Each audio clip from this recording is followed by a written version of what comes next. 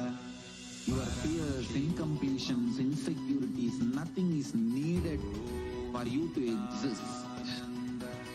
Paramashiva alone is enough for you to live absolutely, blissfully, celebrating, fulfilled, complete, intensely.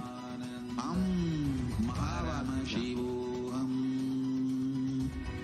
Om Nithyananda Paramashivoham. Welcome you all with my love and respects.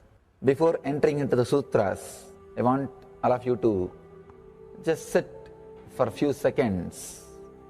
Sit straight and just prepare yourself.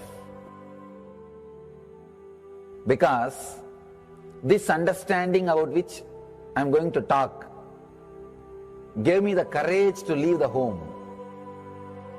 Today's subject is Maya.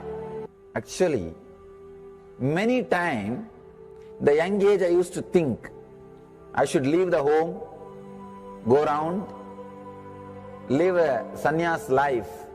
Suddenly, one day, when I was reading one of the Shankara's work on this Maya, somehow the concept clicked. The word Maya cannot be translated into English. Thinking the lesser reality as the higher reality is what we call Maya. What you are seeing, you can't say this is illusion. No, this is not ultimate. Your understanding this is ultimate is illusion. The moment the click happened, I was ready not only to leave the house, decided to live like a Shankara. In the Vedic tradition, anybody wants to become enlightened has to leave their home. They have to become homeless. It is a basic condition for enlightenment. You can't be in your hometown. You have to start wandering, studying, because to enter into the ultimate truth, you need to have the courage to go behind wherever it leads. There is a beautiful sutra in Brahma Sutra, the first sutra of Brahma Sutra. It says, Atato Brahma Jignasa, let us inquire into the reality. It says, only a courageous person who is ready to go behind wherever truth leads can enter into this science. In those days, we had a beautiful system. When somebody becomes enlightened, he will go around and sit with all other scholars, pandits, learned people, and he will open up his understanding. The other person will open up his understanding. Whoever can take the other person to the deeper level of understanding will follow him. That's all. That is why exploring the truth into the deeper and deeper level has been made as a compulsory basic value for anybody who wants to explore the reality, explore into the truth. What we need to understand from this story, courage to go behind the truth, wherever it leads. Even they are ready to gamble with their life, but they are ready for truth.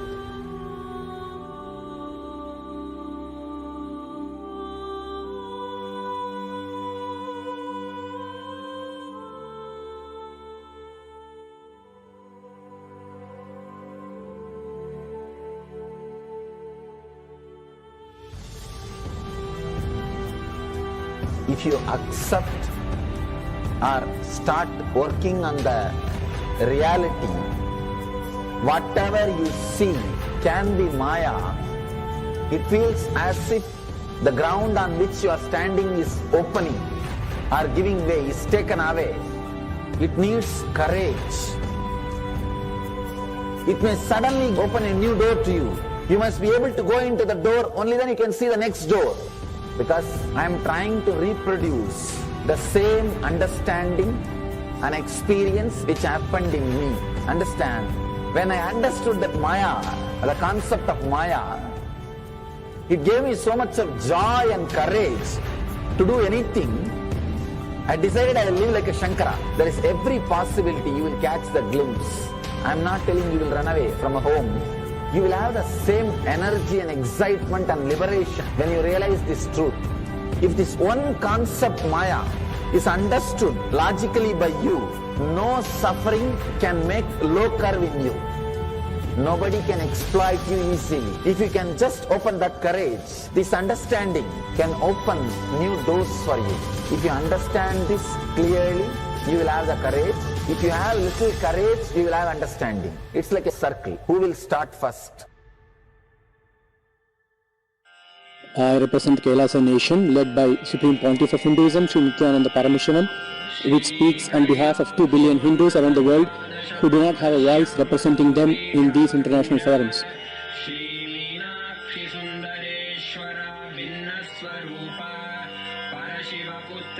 Alright, I'll start from my side first.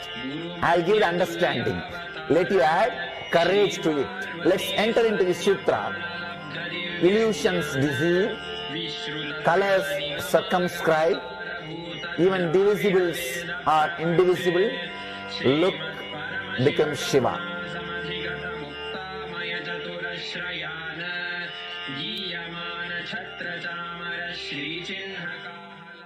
Welcome you all with my love and respects. Before entering into the sutras, I want all of you to just sit for a few seconds. Sit straight and just prepare yourself. Because this understanding about which I am going to talk gave me the courage to leave the home. Today's subject is Maya. Actually, many times, the young age I used to think I should leave the home, go around, live a sannyas life. Suddenly, one day, when I was reading one of the Shankara's work on this Maya, somehow the concept clicked. The word Maya cannot be translated into English. Thinking the lesser reality as the higher reality is what we call Maya.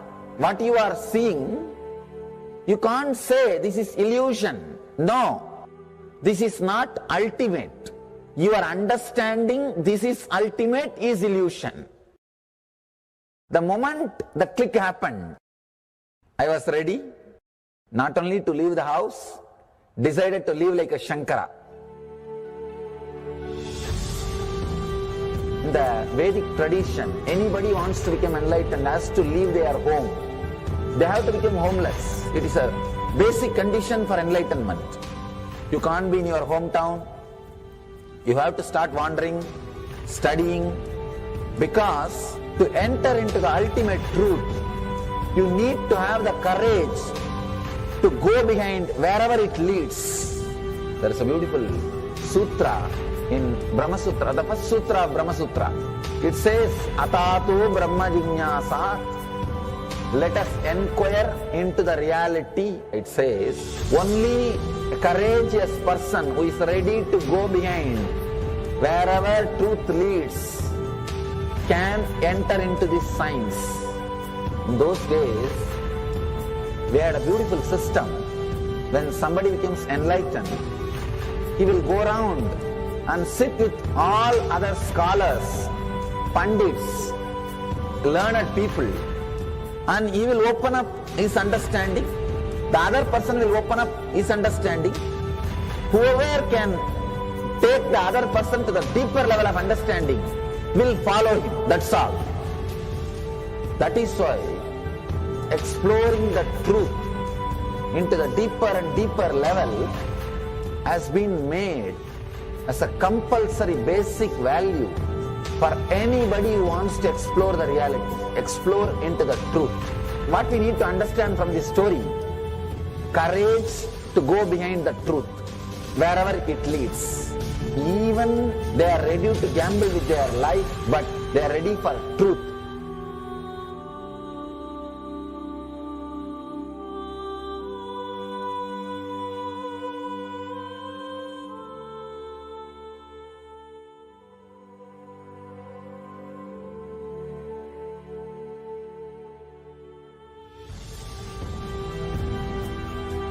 If you accept or start working on the reality, whatever you see can be Maya.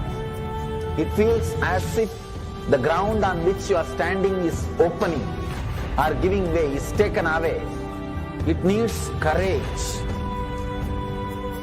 It may suddenly open a new door to you. You must be able to go into the door, only then you can see the next door. Because I am trying to reproduce the same understanding and experience which happened in me. Understand?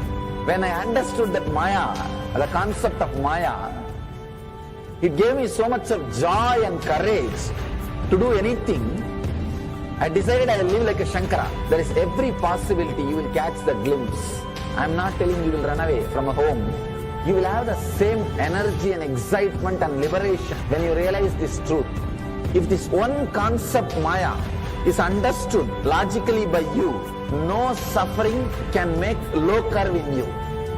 Nobody can exploit you easily. If you can just open that courage, this understanding can open new doors for you. If you understand this clearly, you will have the courage. If you have little courage, you will have understanding. It's like a circle. Who will start first? I represent Kailasa nation led by Supreme Pontiff of Hinduism, Sri Nithyananda Paramashivoham, which speaks on behalf of 2 billion Hindus around the world who do not have a voice representing them in these international forums.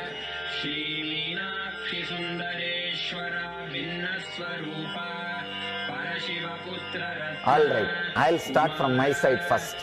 I'll give the understanding. Let you add courage to it. Let's enter into the sutra. Illusions deceive, colors circumscribe, even divisibles are indivisible. Look becomes Shiva.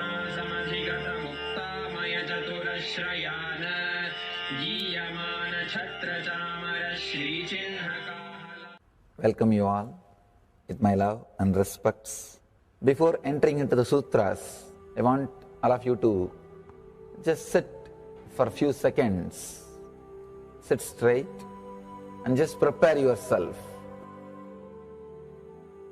Because this understanding about which I am going to talk gave me the courage to leave the home. Today's subject is Maya. Actually, many times, the young age I used to think I should leave the home, go around, live a sannyas life. Suddenly, one day, when I was reading one of the Shankara's work on this Maya, somehow the concept clicked. The word Maya cannot be translated into English. Thinking the lesser reality as the higher reality is what we call Maya. What you are seeing, you can't say this is illusion. No, this is not ultimate. Your understanding this is ultimate is illusion. The moment the click happened, I was ready not only to leave the house, decided to live like a Shankara. In the Vedic tradition, anybody wants to become enlightened has to leave their home. They have to become homeless. It is a basic condition for enlightenment. You can't be in your hometown. You have to start wandering, studying, because to enter into the ultimate truth, you need to have the courage to go behind wherever it leads. There is a beautiful sutra in Brahma Sutra, the first sutra of Brahma Sutra. It says, Atato Brahma Jignasa, let us inquire into the reality. It says, only a courageous person who is ready to go behind wherever truth leads can enter into this science. In those days, we had a beautiful system. When somebody becomes enlightened, he will go around and sit with all other scholars, pandits, learned people, and he will open up his understanding.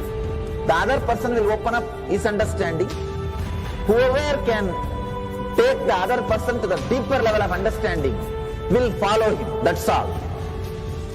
That is why exploring the truth into the deeper and deeper level has been made as a compulsory basic value for anybody who wants to explore the reality, explore into the truth. What we need to understand from this story, courage to go behind the truth, wherever it leads. Even they are ready to gamble with their life, but they are ready for truth.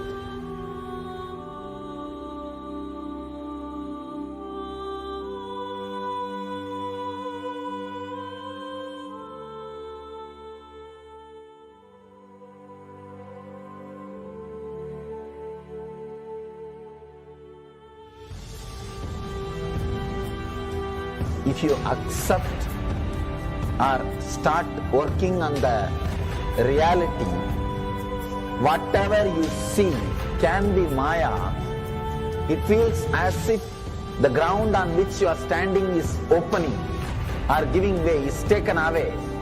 It needs courage. It may suddenly open a new door to you.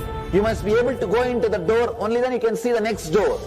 Because I am trying to reproduce the same understanding and experience which happened in me. Understand? When I understood that Maya, the concept of Maya, it gave me so much of joy and courage to do anything. I decided I will live like a Shankara. There is every possibility you will catch the glimpse. I am not telling you will run away from a home. You will have the same energy and excitement and liberation when you realize this truth.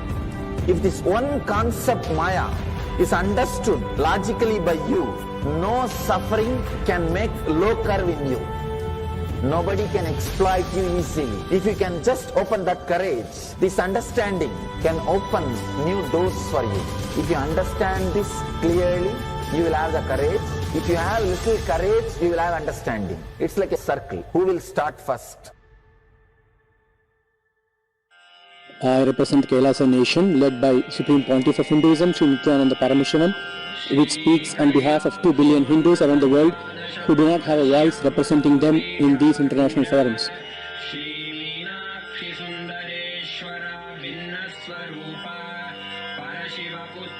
Alright, I'll start from my side first. I'll give the understanding. Let you add courage to it. Let's enter into the sutra. Illusions deceive, colors circumscribe, even divisibles are indivisible. Look becomes Shiva.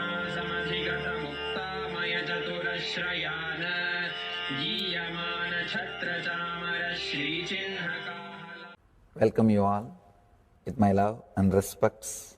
Before entering into the sutras, I want all of you to just sit for a few seconds.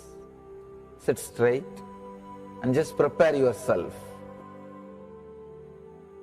Because this understanding about which I am going to talk gave me the courage to leave the home.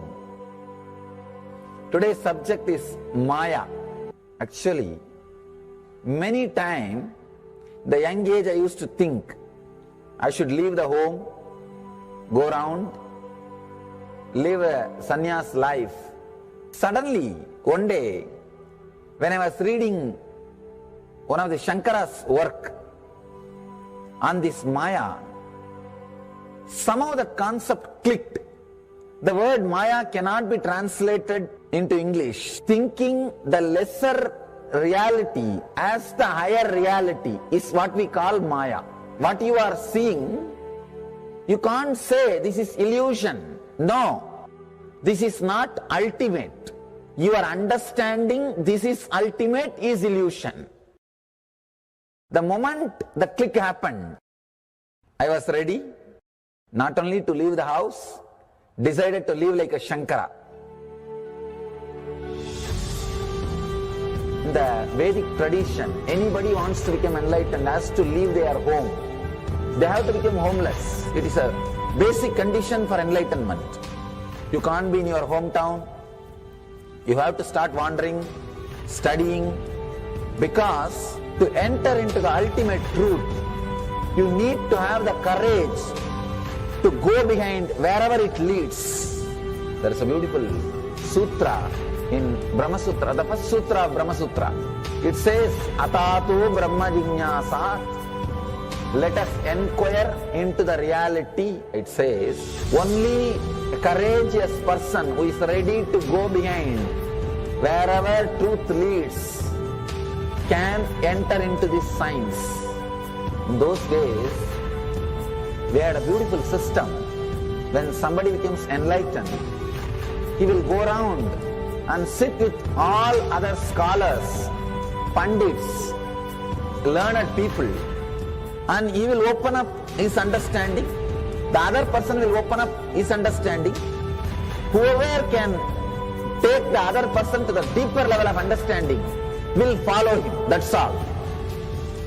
That is why exploring the truth into the deeper and deeper level has been made as a compulsory basic value for anybody who wants to explore the reality, explore into the truth. What we need to understand from this story, courage to go behind the truth, wherever it leads. Even they are ready to gamble with their life, but they are ready for truth.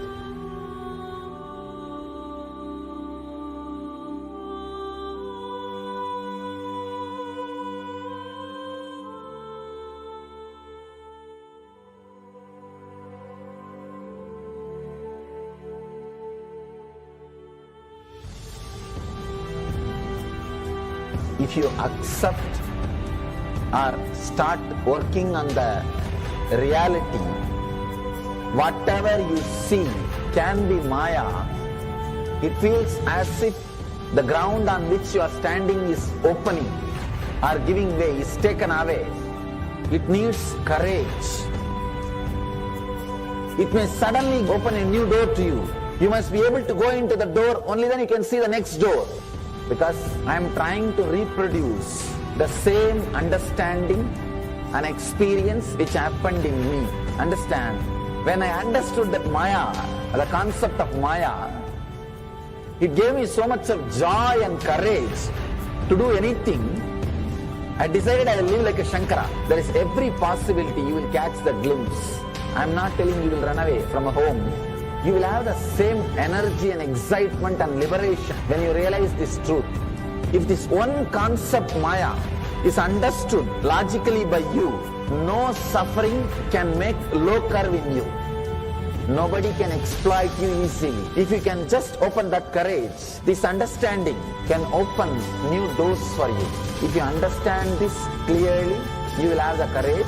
If you have little courage, you will have understanding. It's like a circle. Who will start first?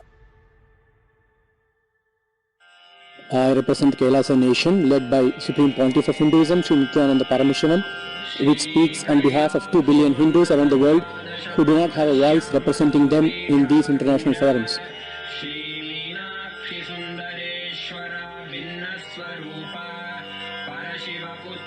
Alright, I'll start from my side first. I'll give the understanding. Let you add courage to it. Let's enter into the sutra. Illusions deceive, colors circumscribe, even divisibles are indivisible. Look, become Shiva.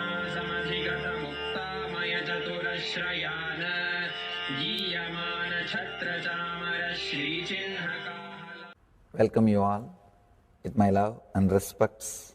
Before entering into the sutras, I want all of you to just sit for a few seconds, sit straight and just prepare yourself. Because this understanding about which I am going to talk gave me the courage to leave the home. Today's subject is Maya.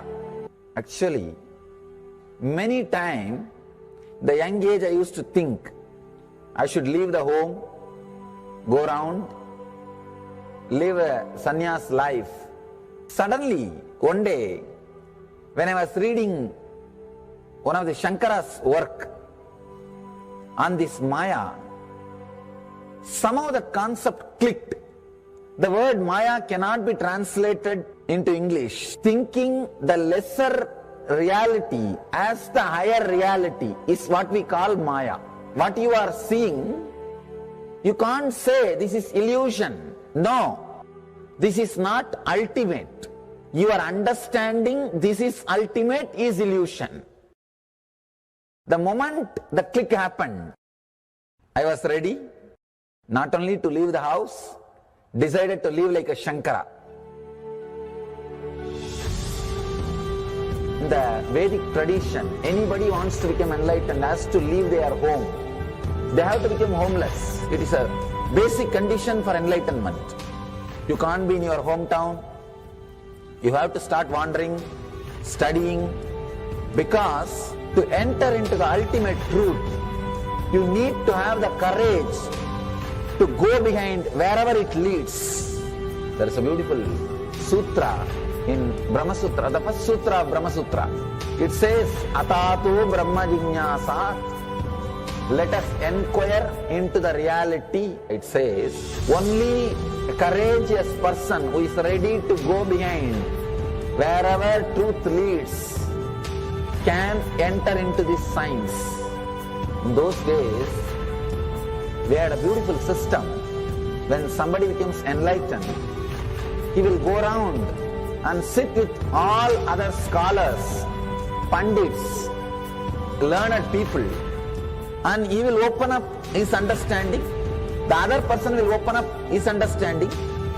Whoever can take the other person to the deeper level of understanding will follow him. That's all. That is why exploring the truth into the deeper and deeper level has been made as a compulsory basic value for anybody who wants to explore the reality, explore into the truth. What we need to understand from this story, courage to go. Paramashivoham Nithyananda Paramashivoham. Yes, Nithyananda. It was a wonderful yoga segments. It's a quick yoga segments as we are today preparing for the final day of Paramashivoham Level 3 Season 2. Today we are all going to receive Swamiji in his very own form. Bhagavan Sri Nithyananda Paramashivam, the very own avatar, the incarnation of Paramashiva, landed on this planet Earth to give this glimpse of Mahā KAILΑSA to us. So yes, throughout this program, Bhagavan has given the experience of all the lokas. So today, all of us are going to receive and experience the Mahā KAILASA, where he resides as a formless form of eternal happening of this life, where he is alive there.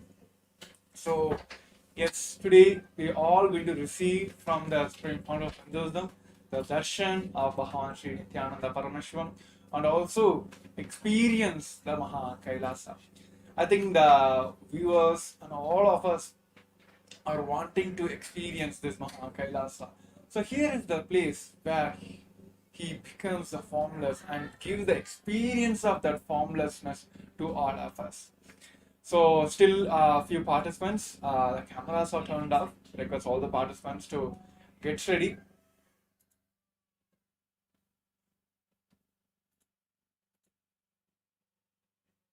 Today is the final day, and also today is the day where Sundareshwara taken over the ruling from the Meenakshi. Today we're going to also witness the Pattabhishekam of Sundareshwara Paramashiva, where the Supreme Fount of Hinduism is also the 293rd Guru Mahā Sannidhanam of Madurai Shyamala Pita Sarvanya Pita, the lineage where Devi Meenakshi herself, through that Sarvanya Pita, where Meenakshi herself ruled all the 56 nations at a time, all the Akhand Bharat.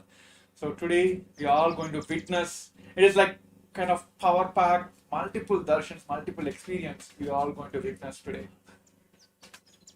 So for the preparation, we're going to have a short video clip where Bhagavan himself is speaking about how the Mahā KAILΑSA exists, how you can experience this Mahā KAILΑSA. So now I request all of you to get ready. We're going to have a short video now, which Bhagavan himself explains the state, space, and powers of Mahā KAILASA. Yes.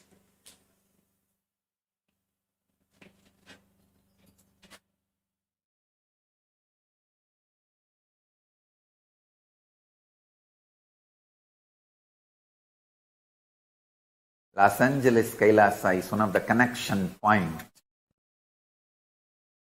with Mahā KAILASA and Bhuloka and all other lokas, spaces.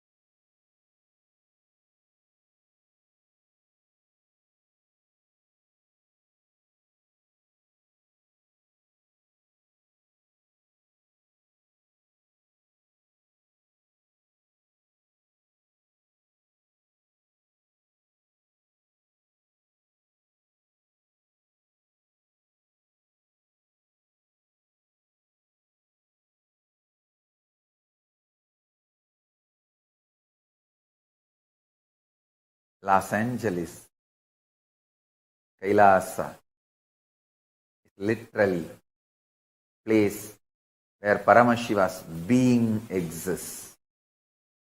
He is not only in the form of energy, superconsciousness, state, space, powers.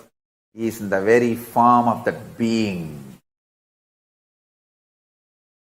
Accepting, receiving our worship, prayers, and responding with a grace and compassion and love and blessing. Swamiji, what's the daily lifestyle of Paramashiva? Like, do you brush teeth with Haritaki and do yoga like everyone? Do what I am saying. What I do, you can't do. So, Paramashiva is above all this. You just do what I am saying. You can never do what I am doing. You will never be even able to know what I am doing or my lifestyle. My lifestyle is beyond your imagination and love and blessing. Swamiji, what's the daily lifestyle of Paramashiva? Like, do you brush teeth with Haritaki and do yoga like everyone? Do what I am saying. What I do, you can't do. So, Paramashiva is above all this. You just do what I am saying. You can never do what I am doing. You will never be even able to know what I am doing or my lifestyle. My lifestyle is beyond your imagination or understanding.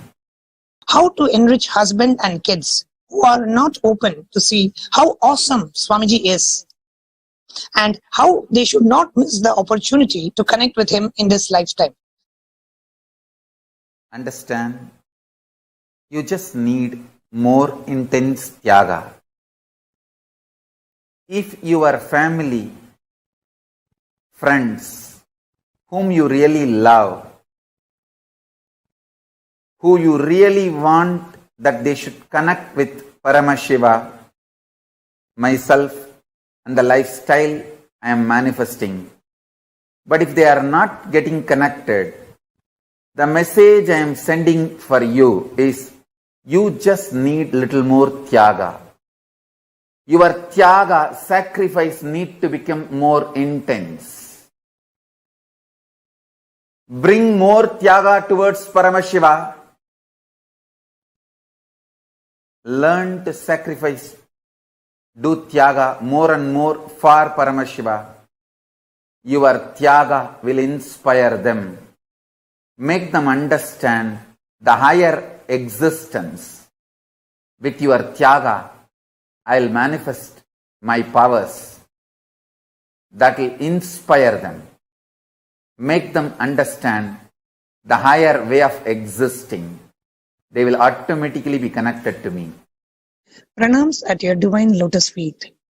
Swamiji. Thank you for the blessing of Paramashivoham Level 2. My question is, I had the cognition up until now that in order to move beyond lower vibrational emotions like fear, anger, shame, guilt, etc., a person should not suppress those emotions because suppressed negative emotions can result in disease.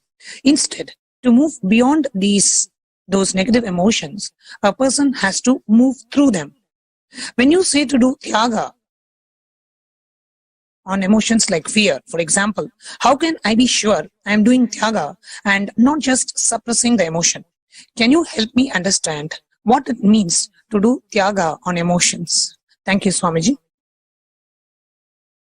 Many principles, cognitions you carry from the modern day psychology, psychiatry,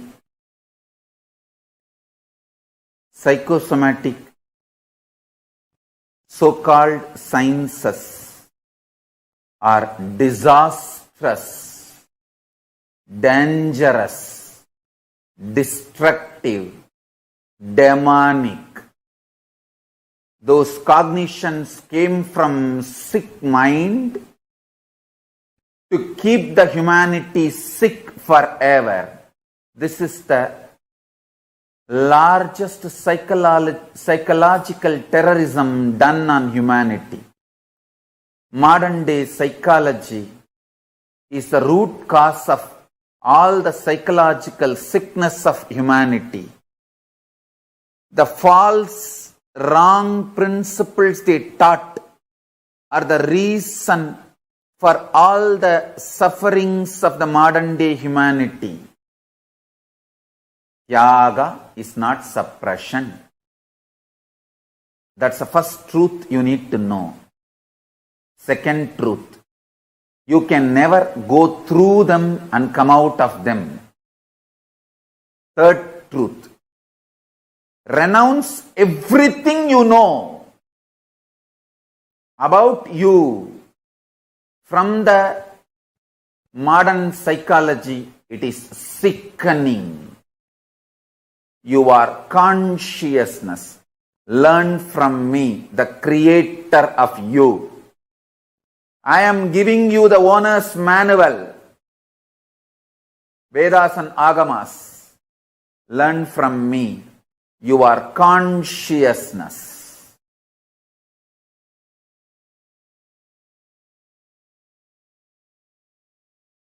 And tyaga is the way to kindle, explode the pure consciousness.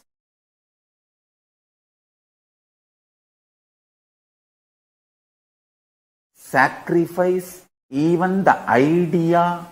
If you suppress your fears, it will come out as disease, because the whole thing is false. Whole thing is false. Neither your fear is truth, nor the principle, if you suppress your fears, it will come out as disease, is true. Both are false. Renounce both.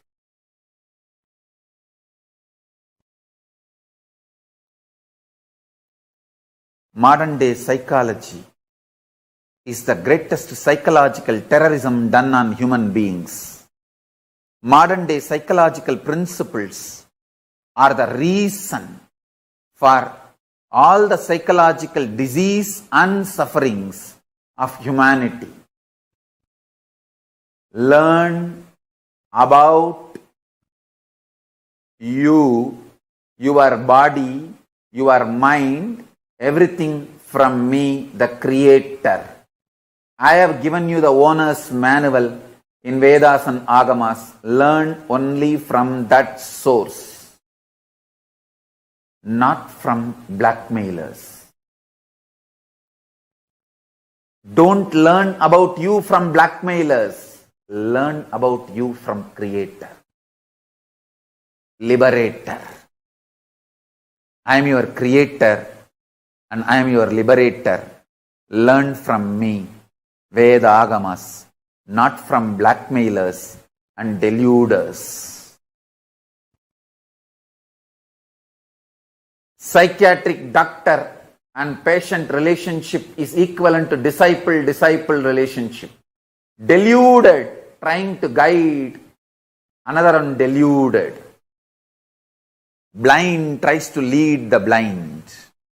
Both destroy themselves. Swamiji, as you have said, having Guru in one's life is the ultimate luxury. How can we stop taking you for granted? First,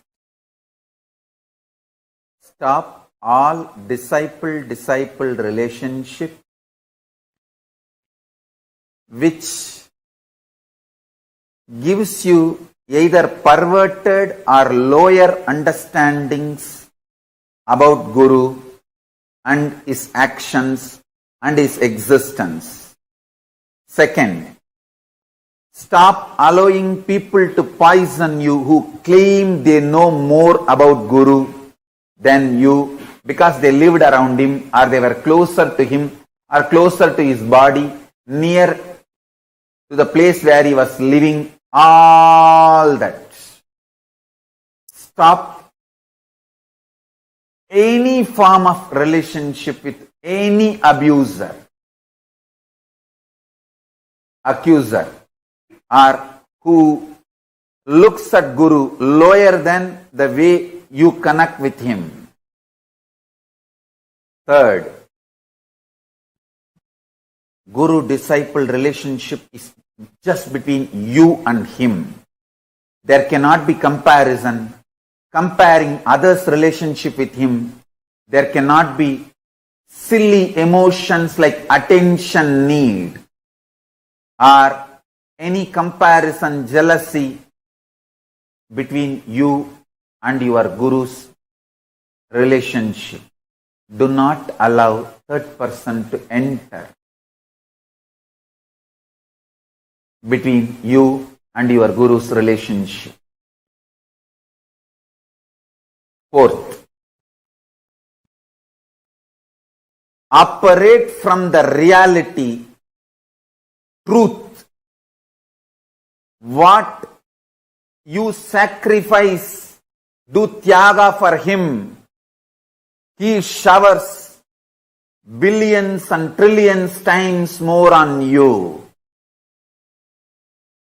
Whether you share your time, treasure, talent, emotion, love, anything with Guru, whatever you sacrifice, he showers billions of times on you. There is no comparison. Oh, he gave only that much and he got that much attention, name and fame, glory. Should I give this much? Stop all comparison. Stop dealing me strategically. Start dealing me with simple integrity. Simple integrity and simple straightforward tyaga. What you can give, that last thing, sacrifice that. Kannappa, whose eyes still I am having. Ilayangudi Maranar, whose food still I am eating. Understand, all these people gave the last push and gave what they can give. Sacrifice. Kannappa's first eye I am not having. Second eye I am having. His first eye is Tyaga. Second eye is ultimate Tyaga.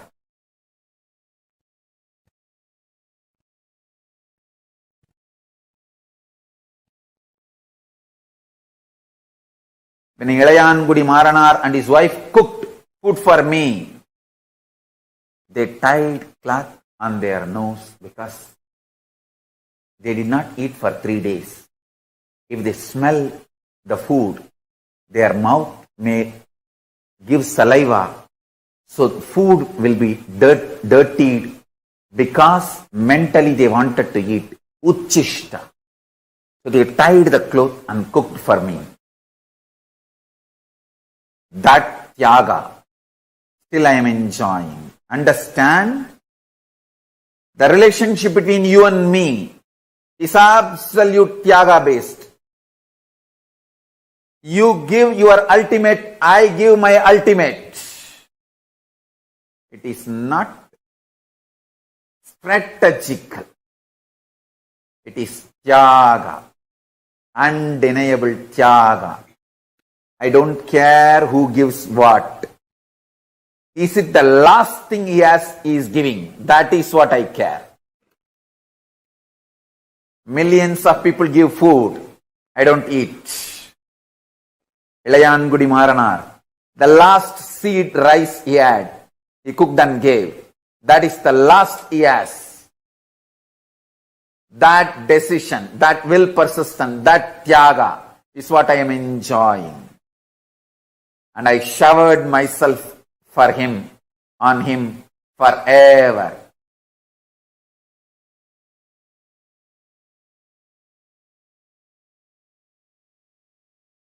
Tyaga is the bridge between Guru and disciple, not any other strategy. Fifth, simple one-liner. Simple attachment, simple obedience. That's it.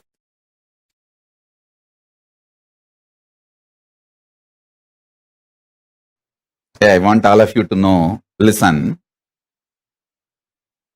Sometimes you will be so sure of you will not bother about this external world. You only want Kailasa. I'll tell you, just 2-3 days before, from my Purvashram family, I got a phone call. They sent a message, Swamiji, actually my grandmother passed away. I don't know how many of you know if you read my biography, at the age of 2, my grandmother opened her treasury and asked me to pick up what I want. I picked up Rudraksha and threw everything out, tumbled the box by pushing it aside, just picking only the Rudraksha mala. That same grandmother, she passed away. All her jewels are there. So they sent a message, Swamiji, your share will come around some 100 sovereign. 100 sovereign means I think 800 gram gold. Should we get it and send it to you? I laughed. Hey, at the age of 3, I rejected it. And you are asking me, do I want that at the age of 44? At the age of 3, I clearly picked up what I want from that whole box and threw it, all the other things. And you want me to have that at the age of 44? From 3, I am very clear what I want. Listen carefully.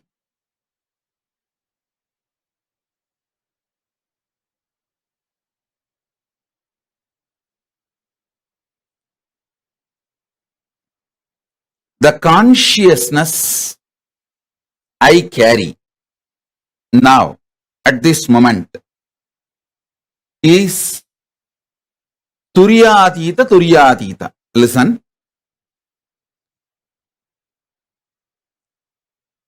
Listen carefully. Consciousness I carry is Turyatita Turyatita. The consciousness you all carry varies. Sometimes it goes to deep sleep, sometimes dream state, sometimes waking state, sometimes in the waking state you dream. It goes ups and downs. Listen. The good news is I can connect my breathing with all your breathing and infuse my consciousness into you. The great news is whatever infused permanently stays in you till you digest and make it as part of you. Till you make that as a permanent state. It stays in you. It can't leave you.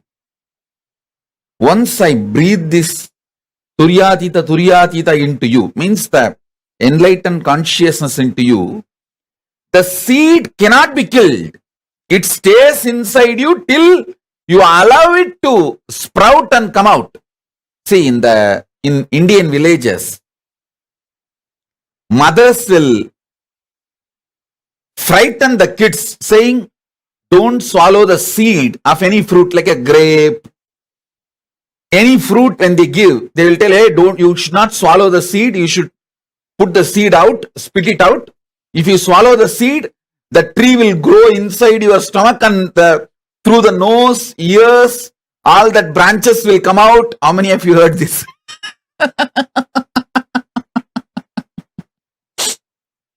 Because moms don't want that seed to get stuck in your throat.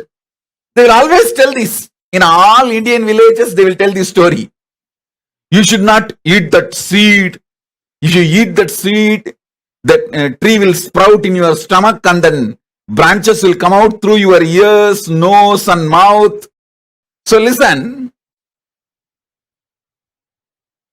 same way, the enlightened consciousness which I am putting inside you, till it becomes tree and branches,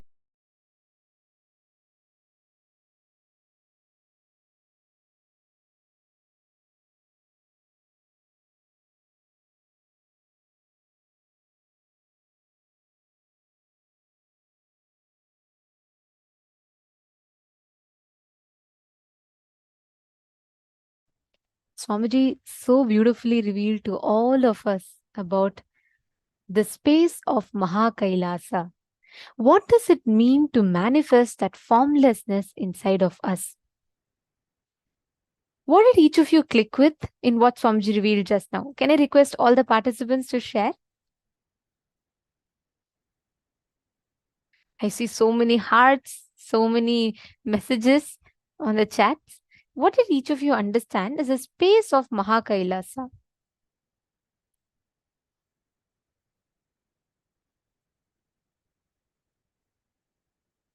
Makaman is saying psychology is crap. That's the understanding.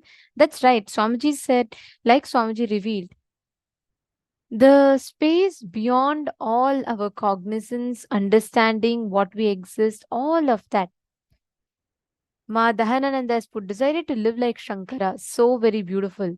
Courage to go behind the truth wherever it leads. Ma Hongsu has put, Guru-disciple relationship only between you and Guru, no third person.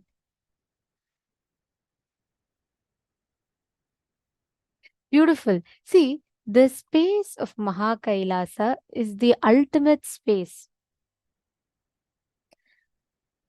where we exist as Paramashiva, we exist in our ultimate Paramashanta Swarupa, just in that space of pure oneness with Paramashiva. And that is what is the space of Mahā KAILΑSA. And manifesting that space of Tyaga, the ultimate space of oneness. Are you all able to hear now? I'm seeing some messages saying audio is not good. Can all the participants hear?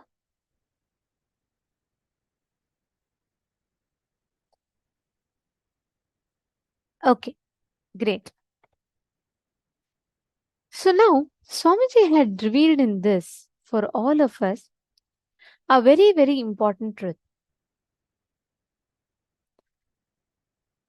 The formlessness of Paramashiva is what exists in Mahā KAILΑSA.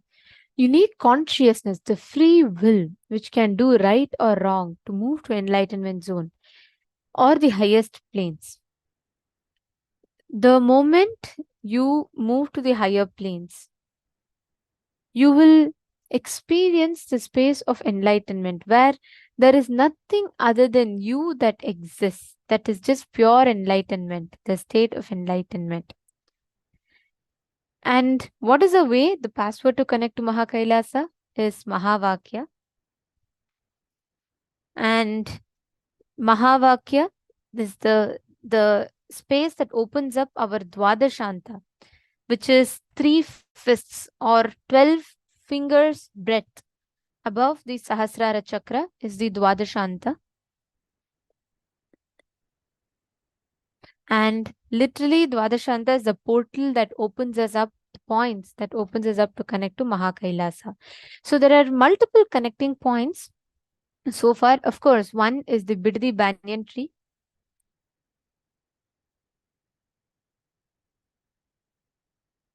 Adi Kailasa Kalpa Vriksha, the Biddi banyan tree, is one of the connecting points. The second is the Dwadashanta, which is just like 3 fists above our Sahasrara, like right above your crown center. And third is Mahavakya, which is a password directly which connects. Swamiji tells the moment you chant Mahavakya, your inner space opens up to Mahā KAILASA. And the fourth is Kailasa, Los Angeles. Paramashiva in the very form of Swamiji and gracing in his Nija Avatara, receiving our worship, prayers and responding with all the grace and blessings.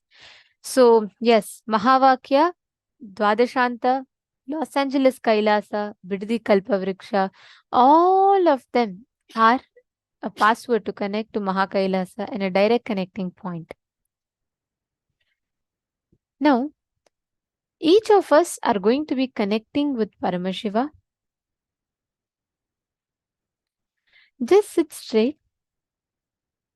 Place your Atmalinga.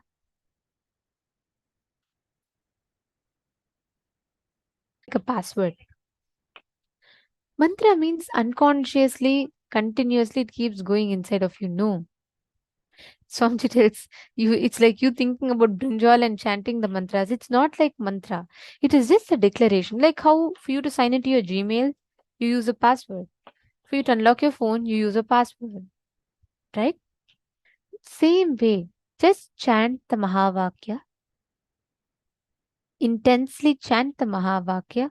Automatically the portal opens up for you to connect to Mahā KAILASA. Let's start the process. Come on. Nithyananda Paramashivoham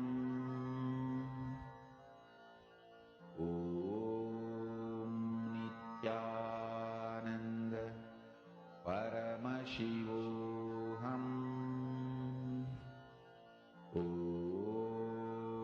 Nithyananda Paramashivoham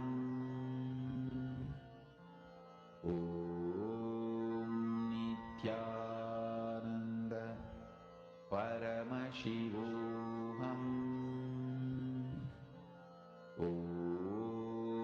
Nithyananda Paramashivoham Nithyananda Paramashivoham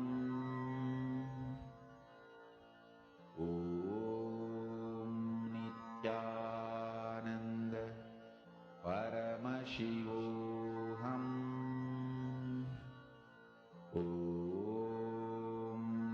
Nithyananda Paramashivoham